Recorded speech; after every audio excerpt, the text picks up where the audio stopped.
Hello, and welcome to the first of our fulfillment training videos for Fulfillment 5.0. Today we want to give you an overview of the application and the user interface. So our objectives today are: one, to orient you to this login screen we're on here, right here, discuss how different types of users can access the system. Two, we want to orient you to the home page. This is the main landing page for system users, and how one can navigate to different functions within the application from the home page. And three, to describe the function of the quick links bar at the top of the browser window in the subsequent pages in the application. So really, we just want to give you an overview of how to use and access fulfillment. So let's start off with the login screen. All users of fulfillment must be authenticated here to access the application.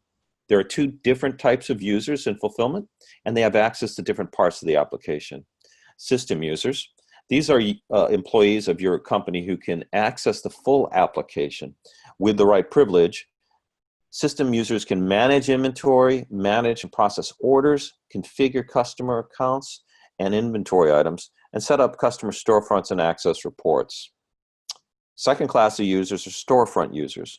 These are users that are linked to one of your fulfillment customers, can have access to one or more of your customer storefronts, but are limited to the customer that they are assigned to. So, you know, a storefront user for customer A cannot look at the activity or storefronts or inventory reports for customer X. That's what you'd expect. So again, these users will log in here, but they have access to the storefront interface and not the main home screen and full interface that system users have. So we'll cover what storefront users experience in another video. So a note on URLs here for the application. Notice the URL is to demo.activeorders.com. To make your URL unique, we will create a subdomain of your choosing that will identify your organization. Now here it's demo, but for your company, it might be, yourcompany.activeorders.com, however you want to brand that. The main domain is by default activeorders.com, and that's a domain we have control of. So that's typically how our clients are set up. Now, if you'd like, we can use a URL of your choosing that matches your company's domain.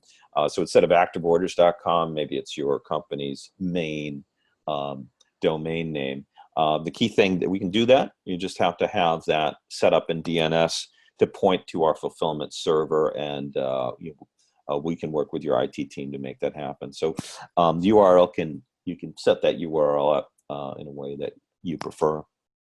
But when we kick off your project, we'll want to nail that down. We can also customize the logo on this screen and the welcome message. Please sign in to be of your choosing, and we can do that as we get you started up in fulfillment. Other than that, the login name and password are generated within the application. Now, if you were to forget, users who forget their password can click on the Forgot Password link. The key thing here is to retrieve their password. They need to know their login name. In this case, I was using Steve. And they'll want to enter the email address that is associated with their user account. If both of those match an active user in the system, they will receive an email with their password, and then they can log in again. Once they've done this, they can click this hyperlink to enter their appropriate login information from that email. Right, so that's the Forgot Password function. Next, let's just log in, and we'll go to the home page. So as a system user, upon login, you will land on the home page, which we are right here. The home page is designed to allow you to jump to different functions within the application. Okay, so we have also, you'll see a lot of icons with different functions like receiving, put away. On the other side here, we have orders and create batch, release batch, pull products, pack order, ship order. Notice how they're linked with green arrows. These arrows represent business process flows of material being received, being put away, and then being used to satisfy orders. They also represent the order process flow. So orders are created through a number of different mechanisms. They are then grouped in a batch, released to the warehouse where they pull material, and then they're confirmed as packed and shipped to close the entire process. So the homepage is designed to represent that and give you a quick jump to the different functions in the application that facilitate these steps in the process. So as a system user, you could potentially have access to all of this. Okay, let's just focus again. Let's on the material side of things. Inventory enters the system through the receiving process here. Clicking on this icon would take us to the receiving page where we can create a new receipt. There are other functions in this receiving screen as well we can access through the tabs. For now, I just want to demonstrate jumping to the receiving page from the home page. I can return to the home page by clicking on this home link in the blue bar. We'll talk about quick links a little later. Once you've received material, the next step is to put it away and assign it to a warehouse location in the system. This takes you to the warehouse page where we can, again, assign material directly to a warehouse location or split it into multiple locations within the warehouse or merge it with existing warehouse locations. Again, just like the receiving screen, there are other tabs within this warehouse screen where we can access. Some of these are linked from the home page to one of these tabs, but you can always access any of the tabs in the warehouse screen by jumping to this from the put away screen or the warehouse quick link. In addition, material can be used can be pulled to satisfy orders through the pull products icon, and here this gives us access to the warehousing pull confirmation screen where we can go and confirm block pulls, generate packing slips, and generate pick slips as well. We also have a warehouse management screen which doesn't have a green arrow to it, but this is where you can do things such as query the contents of the warehouse. You can then make adjustments to material in the warehouse, or you can move material to different locations from one location to the next, or split material or marry it up with other like inventory somewhere in the warehouse. So that's the material process flow and some of the warehousing functions. Let's talk about the order management flow. Orders can come in to the system in a number of different ways. They can be entered directly into the fulfillment via online storefronts that can be set up in fulfillment for your customers. They can be imported as batches of orders in Excel or text files directly into fulfillment. We also have a manual order interface, which is like a storefront. This allows you to transcribe orders that come in through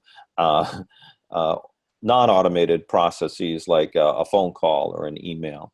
Those do come in, and we give you an interface for that. Also,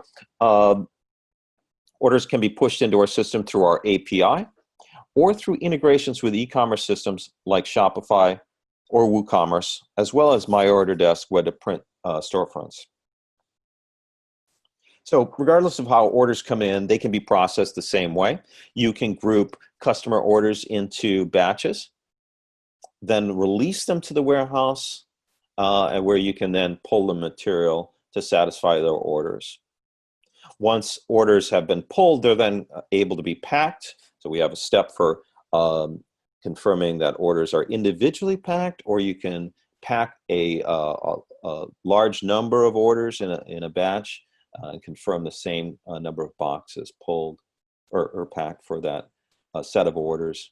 And then finally, we have the ability within the application to ship confirm an individual order, assign it a tracking number, a cost, a weight, and a date shipped. Now, usually this is done through an integration with desktop software like UPS World Ship, FedEx Ship Manager, and Ship Professional, but we do have a user interface to do this manually.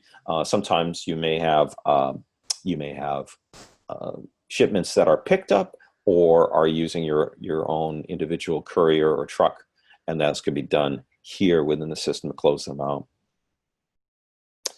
So that represents the functionality from the order management side of things. We also have some administrative functions on the right. If you have the right privileges, you can delve into these. Within admin, you have the ability to set up and modify customer accounts. Here you can set up fulfillment projects for customers and set up storefronts. You can define inventory items such as kits and products for your individual clients. You can set up notifications for specific events in the system. Anything that is tied to a client can be done within the Manage Accounts command, which takes you to the Manage Accounts screen, and you can jump to an individual customer and work with them there. So there's a lot of functionality that stems from that Manage Accounts link here. We also have reporting, which allows you to jump to the reporting screen and generate reports for your customers. We have a number of different standard reports that allow you to view inventory activity as well as order activity within the system. And you can generate them, filter them by different parameters. You can access reporting through the admin section. In addition, we have the ability to generate billing reports for clients that track the billable activity over a specific billing period. So that can be done within the billing link. And finally, an administration link where in that area you can administer the application by doing a number of different things, such as setting up, configuring warehouse locations, creating new system users in the application and modifying their privileges. You can import product lists for your customers and to avoid having to manually enter individual products, which can be time consuming. So we have a way of automating that. You can also import new customer or user accounts for storefront use and setting other system options and tables. So that's a quick overview to the different icons on the screen. We'll get into these specific functions in later videos in the series. Just a couple more things here before we sign off. First, we have the blue bar up top. You'll see this in pretty much every screen we go to. If I just click on Create Batch, you'll see that this blue bar persists. Basically, it's a quick links bar that allows you to jump to different screens within the application, regardless of where you are in the application. So if I were to click Receiving at the blue bar, it would take me to the receiving page, just like it does in the home page's Receive Product or Receiving link here. So Manage Accounts will take you to the Manage Accounts screen. We can click on Manage, which takes us to a list of orders that are pending in the application. And you can play around with these, but it's just a way of quickly jumping to and fro in the application without having to go back to the home page and click on an icon. Now, I just happen to myself use the home page a lot. And you can always, regardless of where you are in the application, you could click on the home hyperlink in the blue bar and return to the home page if that's the way you prefer to navigate the system. And another tip is down here we have an icon. We load up an icon just like your that's custom to your system, just like the login page, and you can click on this to return to the home page as well. Final thing to point out here is if you want to log out of a session, you can do so by returning to the home page and clicking this hyperlink here, which shows your username. I'm logged in as myself. If I click on this hyperlink, it will log me out of the system, and I'll get this message. I can return to the login screen by clicking on that button, and I can start up a new session at that point. So to recap, we've covered a few things. We wanted to orient you to the login screen and to discuss how different types of users can access the system. Two different types of users or system users who are typically employees of your fulfillment organization, and storefront users who are typically your customers, and then that is their way of getting to storefronts and look at their portals. Number two, we wanted to orient you to the home screen. It's the main landing page for system users, and give you a description of the various functions within the application and how it's organized on the home page. And finally, we wanted to describe the function of the quick links bar at the top of the browser window and give you a sense of how to orient yourself within fulfillment. In our next call, we'll look at receiving inventory into fulfillment. But for today, thank you very much and have a good day.